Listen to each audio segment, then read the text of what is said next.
Today on Better Living, we're going to be talking about the art of following from Esther's perspective. And listen, this is going to be a relationship version of Better Living. I'm really excited to talk about some of the things we're going to be talking about because Esther, she had a very unique perspective on relationships. And I want you to join us as we level up today. So hit that share button.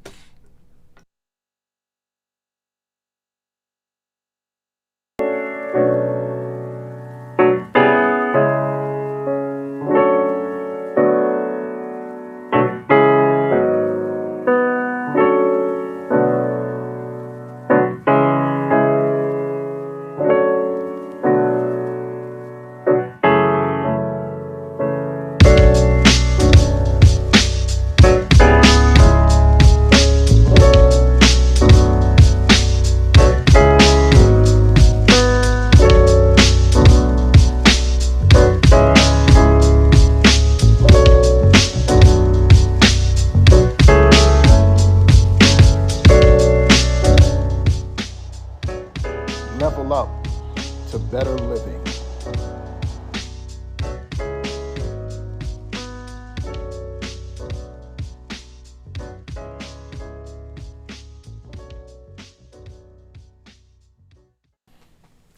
Good morning, and good morning to all of you. Thank you for joining us today for our Better Living broadcast this Friday, this snowy, balmy, wonderful summer day in New York. Listen, I think we got 7 or 8 inches of snow and school is closed, and so many of you are home watching. Hit the share button. Somebody's going to be blessed by what we talk about today. For Better Living, we are in pursuit of better lives, but it comes from knowing better, because if you know better, you can do better. And if you can do better, you can live better. And it's all because Jesus is better. If death is separation from God, then life is connection to Him.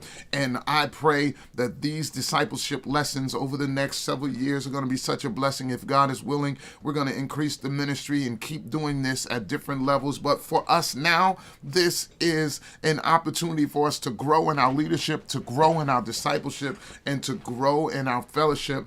And I'm so glad you join us every morning. Good morning to all of you.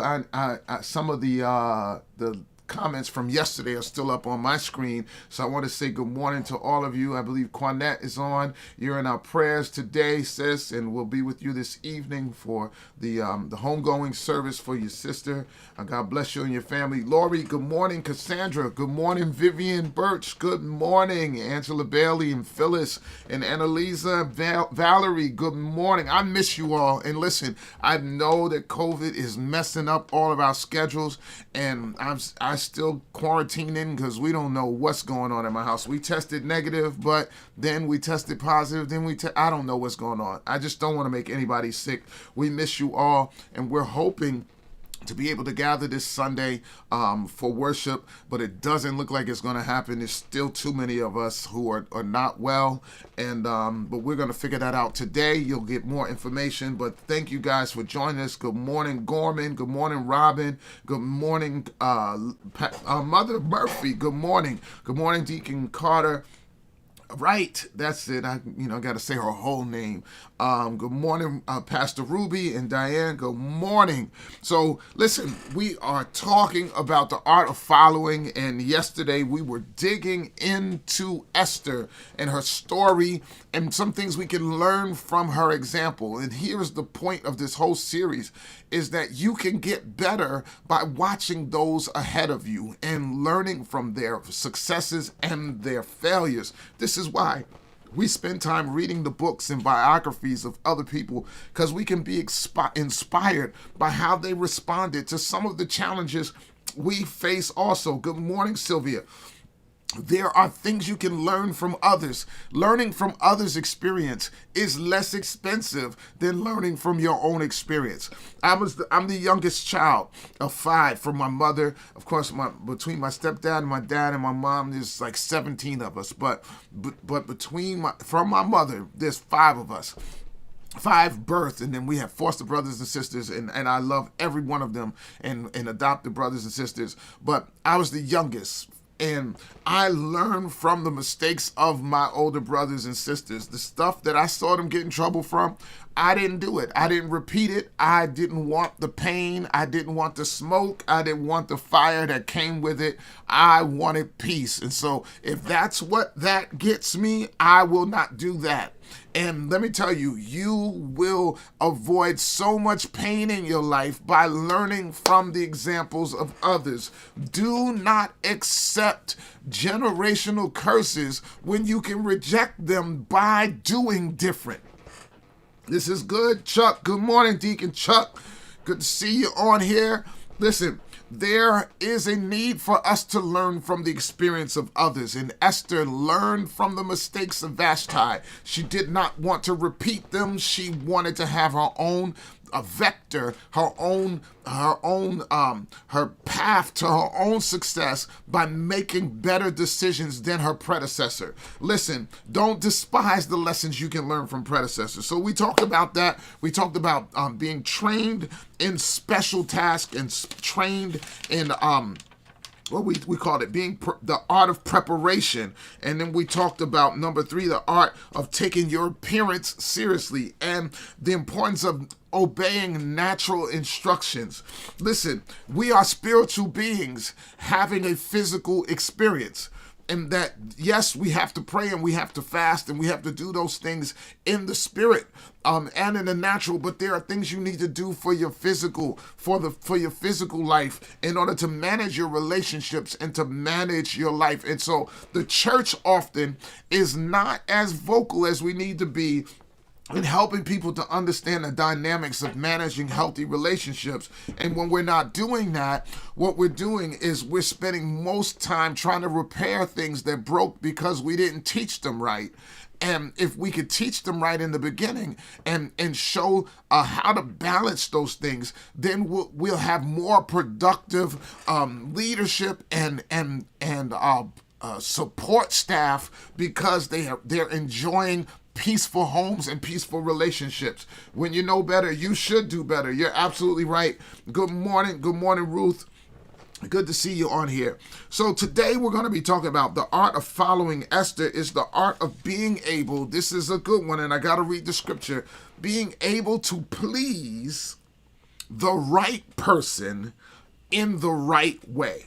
This is number 4. We got a bunch of them today, but I want to start with this one because this one intrigued me, especially with regard to relationships. Listen to the scripture in Esther chapter 2, verse 16 and 17. This is going to get good. It's juicy. So Esther was taken in unto King Ahasuerus into his house royal in the 10th month, which is the month of Tebeth, in the 7th year of his reign. He had been there 7 years, the 10th month of his reign.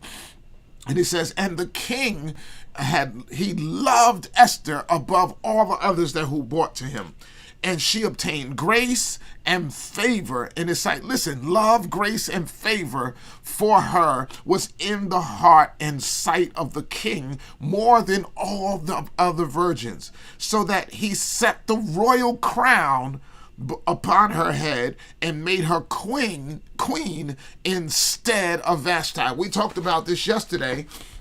That every one of us is a replacement for someone, and that Esther was Vashti's replacement. She was not just added to the harem of the king. She was made queen instead of Vashti. And listen, different people, here it is, the art of being able to please the right person in the right way. I need you to type this phrase so you understand what I'm saying. The right person in the right way. You can please them. The right person in the right way.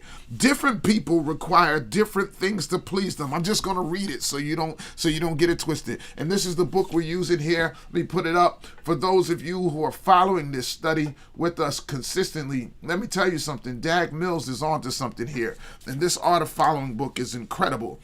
Different people require different things to please them. Lions eat meat and are not pleased with grass, leaves, and herbs. And so are human beings who have different desires and peculiarities. Listen to what I'm about to tell you. To please a man, You must understand what pleases him. Unfortunately, let me say it both ways. And to please a woman, you must understand what pleases her. Now, I'm talking about pleasing the right one in the right way.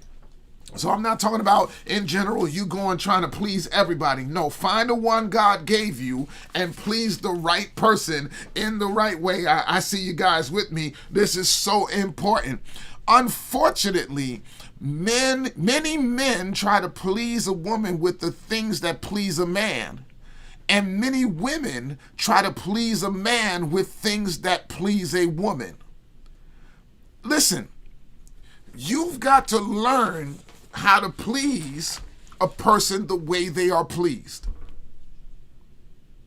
Esther, it says, I got to read it from the Bible. The king loved Esther above all women. She obtained grace and favor in his sight more than all the virgins. How did she stand up above all of the competition in her life? She learned what it took to please the king. Listen, and Esther would have had to find out how to speak to the king in a certain way. She had to learn how to interact with the king in a certain way, and what she offered is exactly what he was looking for. Listen, this is deep, what I'm about to say. I'm going to just read it. When I read this, I said I have to read it, and it's kind of uncomfortable for me to talk about this with all of y'all, but it's cool. It's something we need to talk about. He says, I suspect that there were two things that Esther did to please the king. First of all, she must have spoken in a way that impressed the king. Many times our relationships are failing because we don't know how to talk to each other. And I'm not just talking about in conflict. I'm talking about when we're not in conflict. What do we say to please one another? Your communication and way of speaking is important if you're going to please anyone. This is in the job. If you're going to please the Lord, you have to speak by faith. If you're going to please your boss, you have to speak according to the outcomes that are being looked for by that boss. You've got to speak well. If you're going to please anyone. Ladies who are very quiet, this is him, I'm reading it. Women who are very quiet and do not speak much don't easily get married. They may be beautiful, but no one notices it or is impressed by them because they don't speak. Often, they miss opportunities, excuse me, because attraction is more than outward beauty. You've got to communicate. Often, it's how a lady speaks that attracts and impresses a man, and vice versa. Communication is important. I want to hear your comments. I see you guys in here. Destiny says she's listening. I see you in here. Listen, this is important in relationships. The way we communicate causes a ripple effect. And if our communication is not pleasing, then we are actually making ourselves unattractive. Secondly, she would have to have pleased him sexually. I'm reading it from the book. Esther pleased her husband sexually. The average man is impressed by good and exciting sex. I'm reading this. This is in the book, so y'all don't think it. Listen, this is practical. For those of you who are not looking for spouses or whatever, this is important. I think we're going to get some high numbers today with me talking about this. But listen, this is what he wrote. Some marriages have good food and bad sex. Some marriages have bad food and good sex. Some marriages even have bad food and bad sex. What a shock. The best marriages have good food, good conversation, and good sex. Listen, to ignore the importance of exciting and innovative and satisfying sex in a marriage is deceptive and hypocritical. Oh my God, I want to hear you guys' comments on this one. Listen, if this is so good. To ignore the importance of exciting, innovative, satisfying sex and communication in a marriage is deceptive and hypocritical. A cursory glance of nature and wildlife reveals a burning desire of the need for the male species to copulate and to breed. This innate and sometimes uncontrollable urge is what Christians battle with in order to confine themselves to one partner. A Christian sexual partner has to provide all the sexual needs that are natural, basic, biological, and physiological in nature. This is reality. We can't be shy about it. We can't blush about it. The truth is because we're not talking about it is the reason why so many of our relationships are failing. Listen, Esther was trained and prepared and highly motivated sexual partner to the king. She knew that's what they were going in to do, and she aimed to please her husband. Unfortunately, many Christians have little or no motivation to be good sexual partners. I'm telling the truth right now. Some of us are blushing. It's all right. It's all right. Pastor, why are you talking about this? Because we need to talk about it. And Esther is an example in the scripture of understanding the need to make sure things are right in the kitchen, the bedroom, and in the conversation. Listen, when ladies are lovers and girlfriends to some men that they love, they're highly motivated to perform exciting and sensual antics. Listen to what I'm about to say. Of course, it goes both ways. And this is about men and women. But here it is. We are more committed to pleasing people who are not committed to us than we are committed to pleasing the ones who are committed to us. Once the commitment happens, it seems like it cools us and we become bored. Some of y'all cracking up. Listen, this is true. And you're ruining your relationships by being cold. When you were dating, you would do anything, anytime, anywhere to delight your uncommitted boyfriend or girlfriend. Yet the same ones, when they become Christian and become married, they have little or no motivation to perform the maneuvers they used to perform.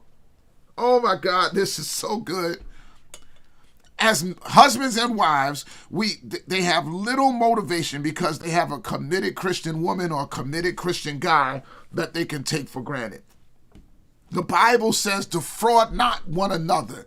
This is what it says in 1 Corinthians chapter 7, that the physical needs of your partner, your marriage partner, is a priority. I was teaching a young couple this the other day, and what I said to them, I said that at our age, well, they're not so young, but at our age, once you become married and you're in the relationship a long time, sex becomes more than about procreation or recreation. It actually becomes about reassurance and connection.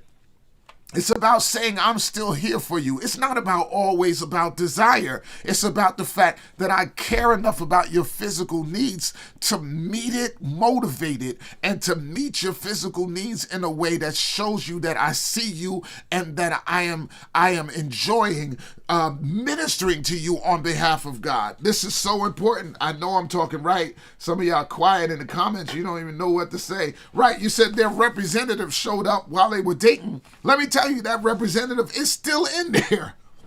And that representative needs to show up and answer the call. Listen, there's nothing like making a phone call to a company for help or for assistance or for some sort of payment, and they put you on hold, and the representative, you hit zero, speak to representative, and the representative never picks up. May the representative you bought while you were dating, may they show up in your marriage. Listen, I am not in any way, shape, or form trying to tell people to become, sexually active before you become married. But here's the truth of the matter. Whatever people are doing, if you're getting married, don't turn off the passion. Be there to please one another. My God. And listen, don't be giving yourself to everybody while you're dating, because if there's no commitment, they can get the goodies and leave. Yes, you want to be passionate, but you gotta make sure that you're guarding yourself from fornication and from all of those things that will cause you not to be able to get the full commitment you need in life to build a life together. Sex is too powerful to be cavalier with. Listen, you used to smile, used to skip around, used to wear nice things, used to do your hair, used to smell good, used to talk nice, now if he says something flirtatious, you tell him to stop. No! Stop it. Stop it. Tap into that part of your life with the right person in the right way. You know, it could save your marriage. Do it on purpose. Linda says she's screaming. Listen, I'm really trying to help the brothers and the sisters that if you're going to be in a relationship, if you're going to learn from Esther, here's an incredible lesson. Please your partner. Please him. Please her. Lonnie said, good morning. Listen, please them. She said, used to do all that and then it stopped. No, you can control it. And I got to speak this to women because we often go to it goes both ways things first. No, it starts with you. Forget the both ways things. Let it start with you. And then let the other person come to grips with the fact that they have to come to where you are. Our bitterness and our pettiness is killing our relationships. I'm trying to teach you to do what pleases the right one in the right way. And don't expect a man to be pleased with what you're pleased with. Ask them what pleases you. What pleases you? Ask your husband. Ask them. Ask your wife. What pleases you? The woman doesn't want what you want. The woman wants what the woman wants. Women want what women want. Men want what men want. What pleases you? Let me tell you something. Pettiness will kill your relationship. And this is not about learning how to be petty. This is learning how to be great. And Esther he loved her. He gave her grace and favor. He promoted her. This is the outcome we're looking for. I want grace, love, and favor in my relationships. Communicate.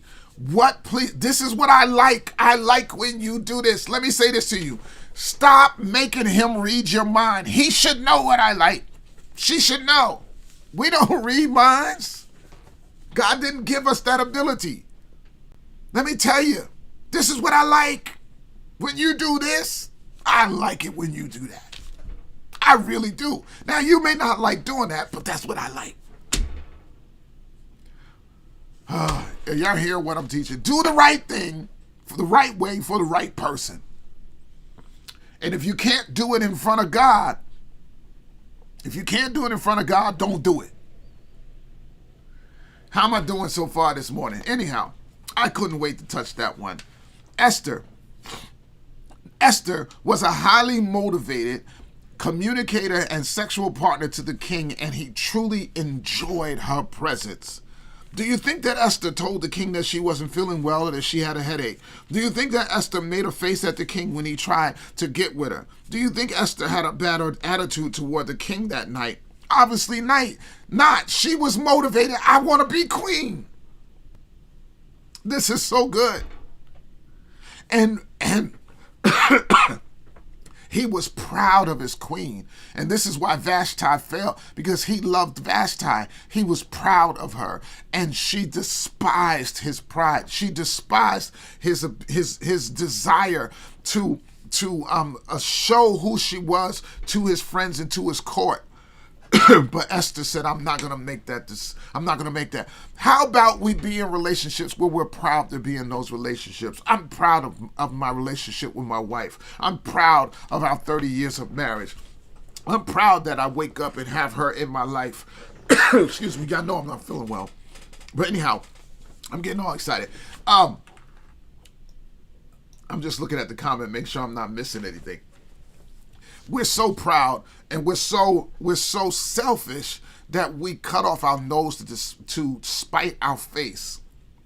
that many times the relationship we want to work, we're killing it with the way we're interacting with one another in pettiness and bitterness. And we forgot how motivated we were when we were dating. Yes, children's change the marriage. Yes, bills change the marriage. Yes, arguments and things that are said change the marriage. But this is the key. You've got to know the outcome I want is longevity. And I want to please my spouse. How must I do that?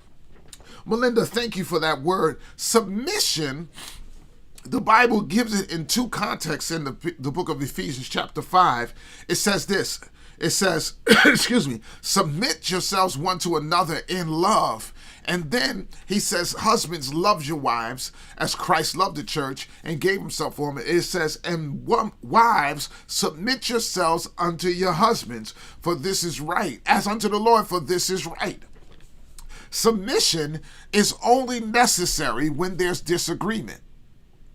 Watch what I'm about to tell you. If we agree, if I tell you this is what I like, this is what I don't like, and we agree that we're there to please one another, that's not submission. That's mutual pleasure. We are in relationship. We are in agreement. But submission is when we don't agree and we haven't come to a conclusion, and I trust the leadership of the one that I submit to. Thank you. I'm drinking something. Thank you. I know y'all see me suffering, but it just, thank you. I appreciate the love. All right. This is key for us to understand that we are there for procreation. Yes, we have children. Yes, we multiply and are fruitful, but we're also there for recreation, for each other's pleasure and enjoyment. That a husband and a wife are there to enjoy each other, and making that joyful and pleasurable is by communicating. This is what I like. I like when we talk like this. I like when we talk about this. I like when we go here. I like when we do this. But ultimately, it cannot be one-sided. But in order for it not to be one-sided, each person has to decide that they're going to lead in pleasing the other one. This is key. This is key. Number 5. I'm going to get off of that one. Excuse me. The art of following Esther is the art of maximizing your moment. Maximizing your moment. Here it is again. She was taken to the house royal in the 10th month, right there in Esther chapter 2, and the king loved her. And it says, and she obtained grace and favor in his sight. She only had one chance to make an impression. She had only one opportunity to make an impression. That the whole preparation time, she was in a long list of those who were going to be considered, and the king was going to give her one opportunity to make it. This is in interviews when you're looking for a job. This is in ministry opportunities. Listen, I've been called to very large platforms, and I know this is the only time, the only chance I'm gonna get it. Listen, even this morning, I was given an opportunity to go on a live at about 8:15 with a friend, and listen, he has a tremendous online presence, and he asked me to come on. I wanted to do well. You have to seize the moments that are offered to you. You said no, stay on it. I'm going to it. Seize the moment. Seize the moment. Seize the moment. Maximize the opportunities that are given to you. That Esther knew that I had to perform well while I had the moment. Listen, many of us are putting off things, putting off preparation, putting off seizing opportunities, and we are going to miss the train. God is sending opportunities your way that you need to maximize the moment. I need you to be ready for this next season in your life. And this is such a key for us if we're going to be great at anything, because the truth is, this is what we've been preaching at the church for the last several months from the book of Proverbs. I believe it's chapter 13 verse 12. It says this. It says that unrelenting, this is in the Message Bible, unrelenting disappointment can cause the heart to be sick. He says, but one sudden good break can turn your life around. That's it. Listen, seize the moment. You don't know when that one big sudden break is coming. All you can do is be prepared and then seize it. Maximize the moment that God is giving you. Stop overthinking it. I need you to move forward. If you got to cut out unnecessary activities in order to make sure you have time enough to seize the opportunities that God is giving you right now, that sudden good break needs your attention. Don't let it rot on the vine. Don't let the moment evaporate. Seize it. Many of us, excuse me, many of us are saying, if I had more time, I could have proven myself. If I had more time, I would have been able to say what I really wanted to say. Learn how to be succinct. Stop beating around the bush. Ask for what you want. Many of us are saying, if I had more time, I would show everybody who I really am. Unfortunately, there is no time or opportunity for you to prove yourself. You will be presented with brief moments of opportunity, and that's when you have to make your mark. There are things and seasons in your life that a door is going to open for a flash, and you've got to be decisive, you got to be prepared, and you've got to be excellent. I think about opportunities I've had to preach in front of some incredible audiences, opportunities I've had to be on boards, opportunities I've had to be in the presence of great people. I remember we were in Haiti, and Bill Clinton, President Bill Clinton was in the hotel we were in, and had arranged a meeting to meet with Dr. Bostic and I. And I remember, my feet were hurting. I had a gout attack, and I could not leave the room. I missed the opportunity. It was gone. It evaporated. By the time I felt better, there was no rescheduling. Oh, can I meet you tomorrow? No, there's certain things that you get one chance at. Seize the opportunity. Oh my God, let me say that one more time. I feel an anointing on that one. There are certain things that you get one chance at. Don't mess it up. Don't miss the opportunity. She said, season it. I'm going to my cabinet now. There's a season for it. Destiny is hilarious. Listen to me. There is a season in your life that things are going to appear and then disappear. You must seize the moment. Seize it. Grab it.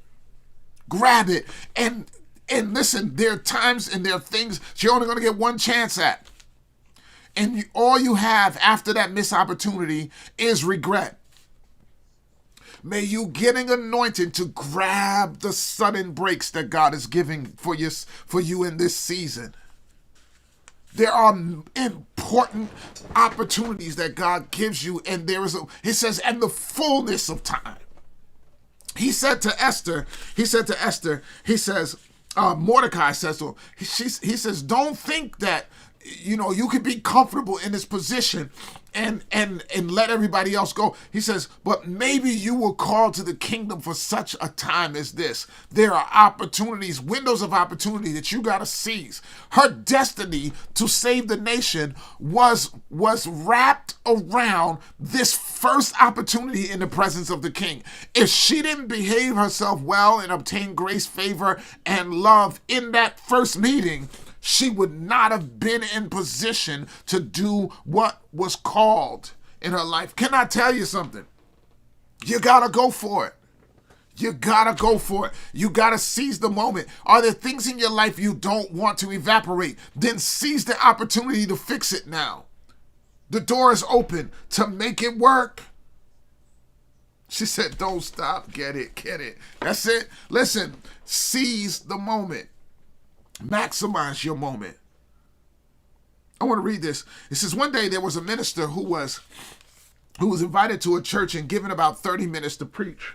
And somehow he couldn't compress his message into the 30-minute slot. He kept giving scriptures that emphasized his point until the scriptural basis of his teaching was beyond any reasonable doubt. Even though he made his point, those who invited him were not happy with his message, nor with the time he had taken to deliver it. What he did not realize was that he had a moment and he was supposed to maximize that moment. Listen, picking the right response in the right moment is part of being skillful. The principle of maximizing the moment is seen in examinations when you are given an hour or two to write what you know. How to use that hour properly is what takes you forward or moves you backwards. Job interviews are also based on this principle, the principle of maximizing the moment. At an interview, you may have 10 minutes to look good and to sound good, or to look bad and sound bad. You may have many things bottled up in you, but you will be given only a moment to express yourself in a way that impresses them. Are you hearing what I'm teaching? You gotta learn how to seize moments in your lives. I want to give you some tips on how to maximize the moment. Are you ready? Here it is. Here it is. Number one, how do you maximize the moment? You must anticipate that you'll have a very short time to do whatever you have to do. Don't assume that you got hours. Listen, the preachers on here and those who share the gospel, if you can't say it in one sentence, you ain't ready to preach it. Listen, if I can't cut a message into a concise form, if I can't do it in an hour or in 15 minutes or in 5 minutes, I don't understand what I'm saying. You must anticipate that you will have a short period of time to do whatever you have to do. Listen, even in relationships, seizing moments to start a relationship. Listen, while you're dating, if they can't make up their mind after a long period, they ain't ready. I need to be in relationship with people who are ready to act decisively, to gather the information they need and decide, am I going to keep dating? Am I going to keep pursuing this, or am I moving on? Number one, anticipate that you'll have a very short time to do whatever you have to do. Number two, if you want to maximize the moment, you must be aware of stupid things that you must never do during that moment. Don't kill the buzz.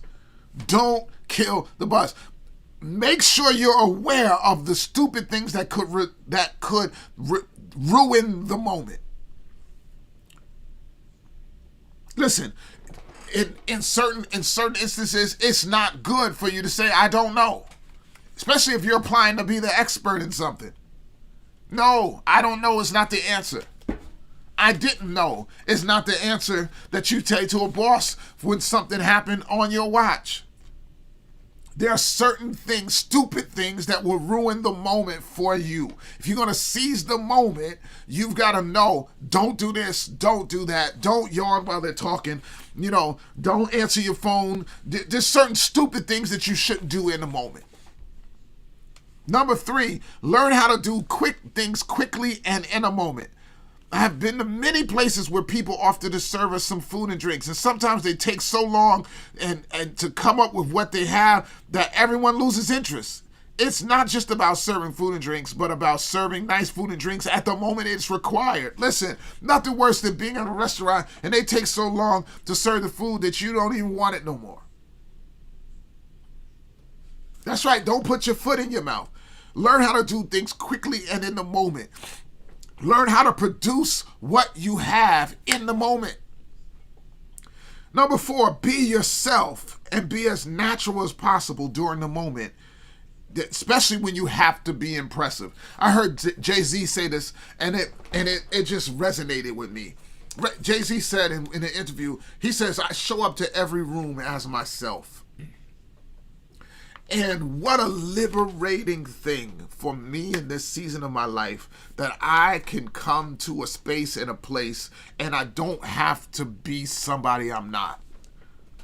I'm going to be impressive as me. And if what I really am is not what you need, then I'm glad I didn't get the job. I'm glad I didn't get the opportunity, because then I'd have to perform as somebody else instead of being myself. Be yourself and be natural in the moment. Don't be fake. Listen, if you're dating, if you're in a relationship, don't be fake. Be yourself.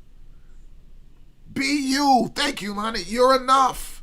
Be yourself. Don't dumb down your spirituality. Don't dumb down your intellect. Don't dumb down the fact that you're a nerd, or that you're a jock, or an athlete, or don't dumb down who you are. Be yourself. And if you're not an intellectual, don't try to act like you are one. Don't lie about where you've been, what you've done. Be honest. Let me tell you, be yourself. Listen, Bottoms told me this all the time. And I love the phrase, and I say it often. Some of you can type it before I say it. Be who you is and not who you ain't. Because if you ain't who you is who you ain't. One more time. Be who you is and not who you ain't. Because if you ain't who you is, then you is who you ain't. This is so important. Why should you be yourself? Why should you be natural? Is you must be yourself because your best performance is your most natural performance.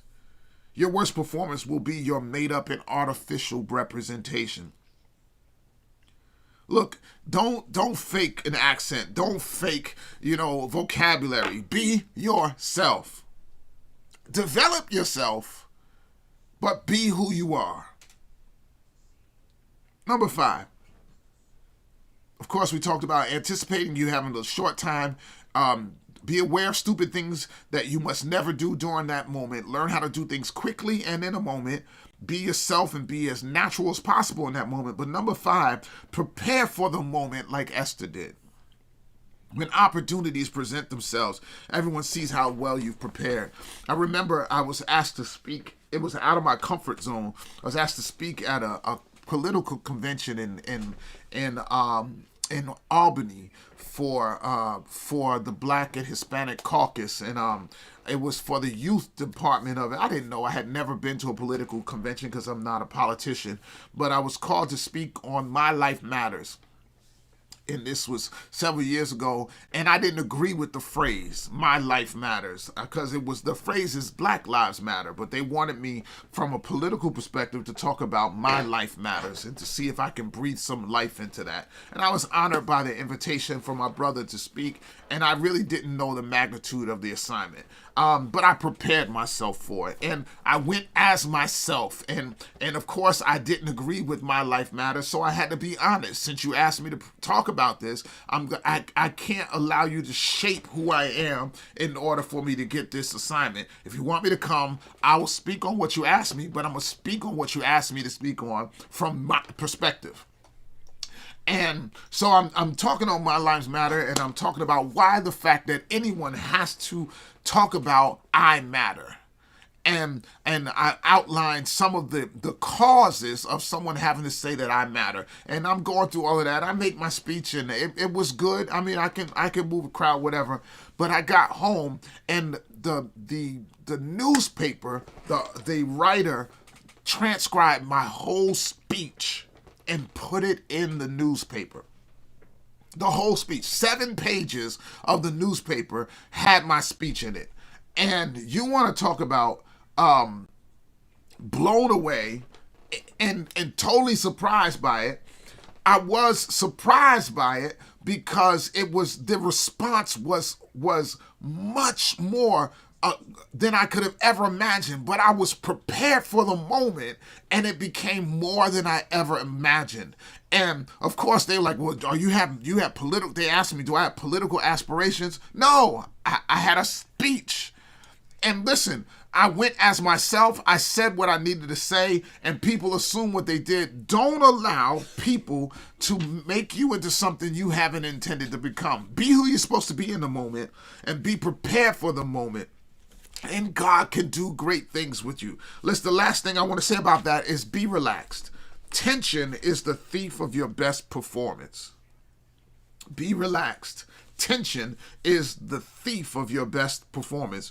When it's time to maximize the moment, you don't need to be tense. That's in sports, that's in music, that's in business, that's in ministry. Relax. Relax. Are you hearing what I'm saying? Relax. When you try to be yourself, they don't like who you are. Who cares what they like? Be yourself. Why would I spend my life pretending to be something that I'm not so that you can like me? No way. No, sir. Khalil, good morning. All right? Be relaxed. When it's your time to maximize the moment, you don't need to be tense. You preach better when you're relaxed. You teach better when you're relaxed. You have better conversations when you're relaxed. On a date, relax. Relax. Relax. Relax in a conversation that could be tense. Relax. Here's a moment for you to fix something in your business, in your marriage, in your ministry. Relax. It's going to be all right. All right? Anyhow, it's 10:15. We had a good session today. I got a little riled up about relationships, and I know we're going to do more of that. My wife and I are going to do that. It seems like you guys are very interested in that.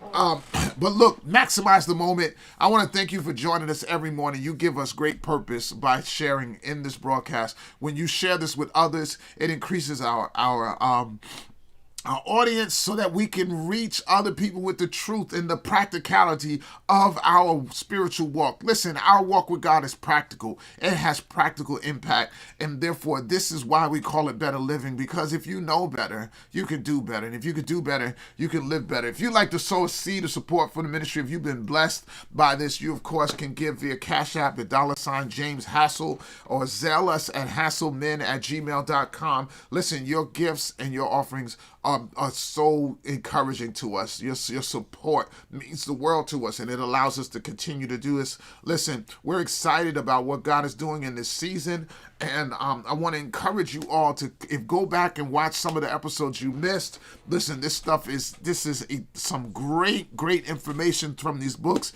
and we're excited about seeing the growth in your life. Thank you for joining us for Better Living every morning, and we ask that you keep us in your prayer. God bless you and have a great week, and stay safe out there. Wear your mask, and by all means, pray for your home. I told you this the other day, anoint your doors with oil. My God, anoint your doors with oil. Prepare your house for a clean and healthy season by anointing and sanctifying your house for the presence of God. Anoint it with oil. Say prayers for your relationships, for your health, for your finances, and watch God move in this season in Jesus' name. God bless you, and get ready to level up.